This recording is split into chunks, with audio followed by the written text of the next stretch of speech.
दोस्तों, क्या आप जानना चाहते हैं हामला ख़वातीन के लिए मेवाजात खाना फ़ायदेमंद है या नुकसानदेह? हामला ख़वातीन को एक्सरसाइज करनी चाहिए या नहीं? हामला ख़वातीन कौन सा फल इस्तेमाल करें जो बच्चे और उसकी सेहत के लिए फ़ायदेमंद हो? जी, आपकी इतलात के लिए बताते चलें, खुश्क मेवाजात यानी ड्राई फ्रूट बच्चे और माँ की सेहत के लिए ख़तरनाक साबित हो सकते हैं, क्योंकि ड्राई फ्रूट गर्म होता है जिससे हमल को ख़तरा हो सकता है। इसलिए आपको ड्राई फ्रूट इस्तेमाल नहीं करना।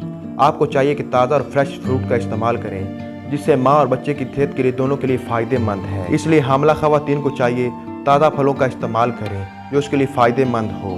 जी हाँ, क्या हामला ख़वातीन एक्सरसाइज कर सकती हैं?